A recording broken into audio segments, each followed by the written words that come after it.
اللہ کے نام سے شروع کرتا ہوں جو بڑا مہربان نہایت رحم کرنے والا ہے۔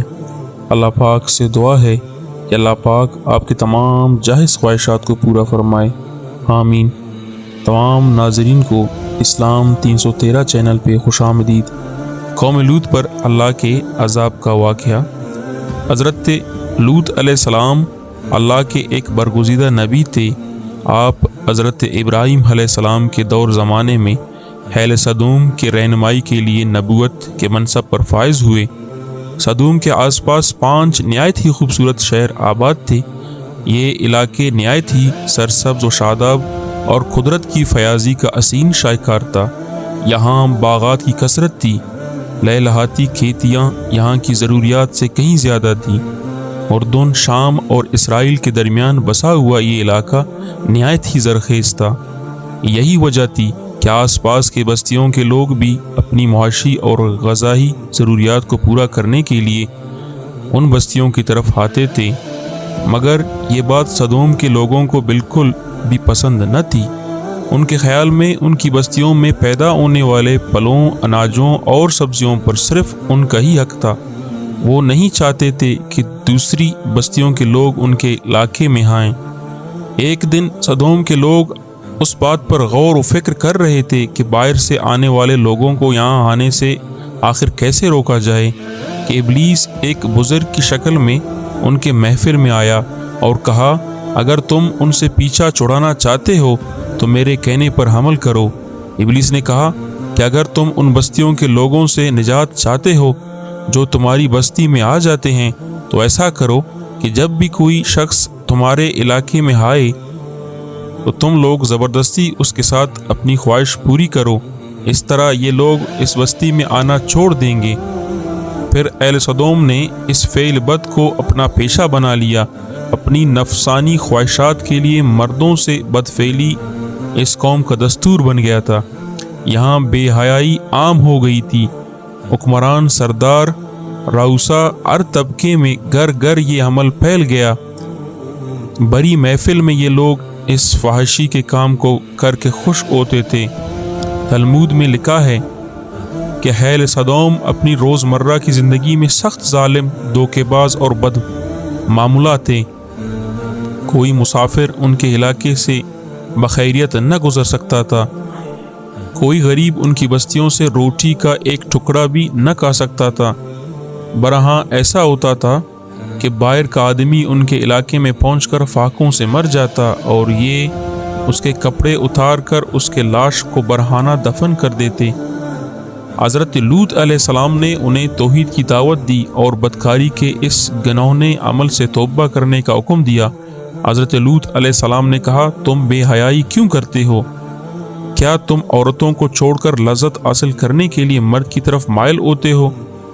حقیقت یہ ہے کہ تم احمق لوگ ہو۔ حضرت لوط اہل سدوم کو دن رات واعظ و نصیحت کیا کرتے تھے، لیکن قوم لوط پر اس کا کوئی اثر نہ ہوتا، بلکہ وہ بہت فخریہ انداز میں یہ کام کرتے تھے۔ انہیں حضرت لوط علیہ السلام کا سمجھانا بھی برا لگتا تھا، لہٰذا انہوں نے صاف صاف کہہ دیا کہ اگر تم ہمیں اسی طرح برا کہتے رہے اور ہمارے کاموں میں مداخلت کرتے رہے تو ہم تمہیں اپنے شہر سے نکال دیں گے۔ حضرت لوط علیہ السلام نے نصیحت و تبلیغ کا سلسلہ جاری رکھا، لہٰذا ایک دن اہل سدوم نے خود ہی عذاب الہی کا مطالبہ کر دیا۔ اللہ تعالیٰ نے اب تک ان کے اس بدترین فحاشی اور بدکاری کو ڈیل دے رکھی تھی، لیکن جب انہوں نے حضرت لوط علیہ السلام سے ایک دن کہا کہ اگر تم سچے ہو تو ہم پر عذاب لے آؤ، لہٰذا ان پر عذاب الہی کا فیصلہ ہو گیا۔ اللہ نے اپنے خاص فرشتوں کو دنیا کی طرف روانہ کر دیا۔ پھر یہ فرشتے حضرت لوط علیہ السلام کے گھر تشریف لے آئے۔ حضرت لوط علیہ السلام نے جب ان خوبصورت نوعمر لڑکوں کو دیکھا تو سخت گھبراہٹ اور پریشانی میں مبتلا ہو گئے۔ انہیں یہ خطرہ محسوس ہوا کہ اگر ان کے قوم کے لوگوں نے انہیں دیکھ لیا تو نہ جانے وہ ان کے ساتھ کیا سلوک کریں گے۔ حضرت لوط علیہ السلام کی بیوی کا نام وائلہ تھا۔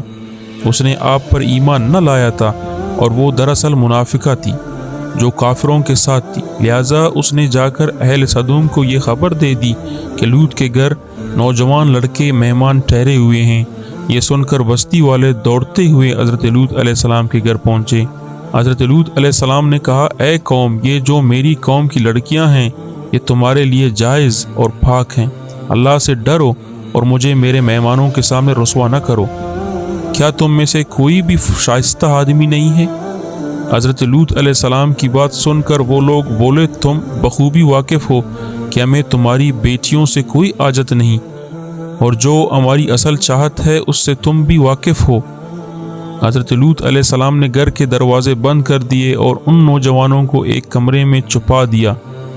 ان بدکار لوگوں نے آپ کے گھر کا گھیراؤ کیا ہوا تھا اور ان میں سے کچھ گھر کی دیوار پر بھی چڑھنے کی کوشش کر رہے تھے۔